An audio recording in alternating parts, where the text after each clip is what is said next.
In 2002, Channel 4 made a feature-length documentary of Ernest Shackleton's doomed voyage to Antarctica in 1914, and he needed a ship to play the part of his ship, the Endurance. And the ship we used was a ship called the Cascalot, a three-masted bark that sails out of Charleston Harbour in Cornwall. Now, she had the particular advantage of the fact that she was actually built in the same Norwegian shipyard as Shackleton's Endurance, so her hull shape was almost identical to that of the Endurance, very narrow, designed to pop up out of the ice if the ice trapped her. What we had to do, though, is to make her look much more like the Endurance. We had to change her rig, we had to build on an entirely new deck and fill it up with dog kennels and fill the kennels with huskies. The first thing we had to do was to get the Cascalot from Charlestown Harbour near St Austell in Cornwall to Milford Haven in Wales, so up the Bristol Channel. Took her to dry dock there, where we put on some sacrificial sheathing onto her hull in case we smashed into any icebergs, and it would then tear off those planks rather than damage the hull itself. Then we sailed from Milford Haven out through the Bristol Channel, and I vividly remember how cold it was in the Bristol Channel. It was absolutely freezing. It was colder than it was even in the Arctic.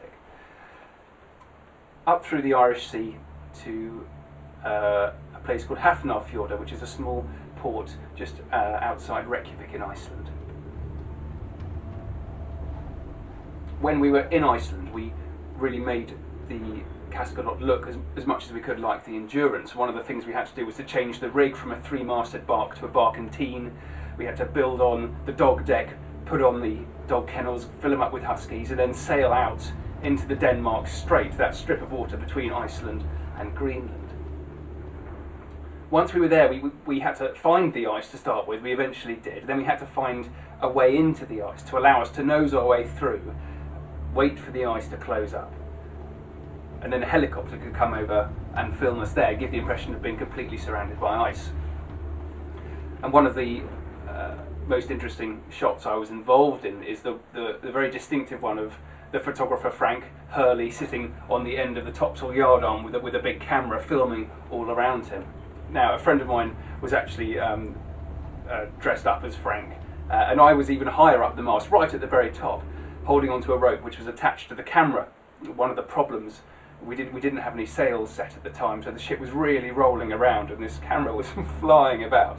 So I had to hold onto this rope, and I was up there for hours.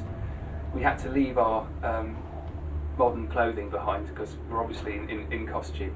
And I just had a couple of t-shirts and a woolly jumper on, and there was nothing between the North Pole and my skin apart from a couple of t-shirts. It was freezing.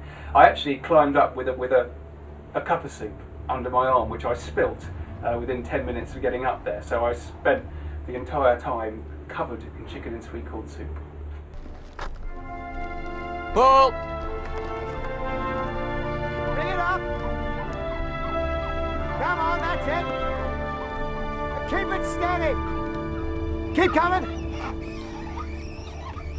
All right, hold it there!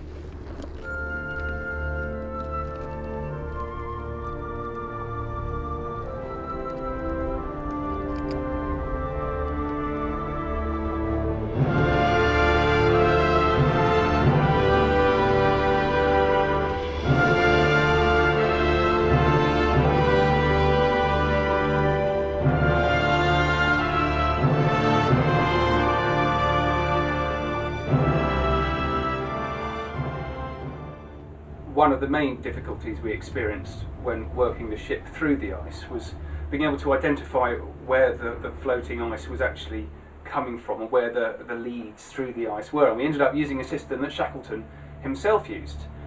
So you had a lookout standing on the bows with a large timber pointer who then just move it to point the direction of where the leads were, so that the helmsman could then follow the directions of the pointer, and it was a system that worked really well. But our bunks were down below in the forecastle, and every time we bashed into one of these pieces of ice, the whole ship shuddered, and there were these hideous splintering, tearing noises when the sacrificial ice planking was damaged and torn off, and I'll never forget the noise of that. First engines, hard a port! Reverse engines, hard a port!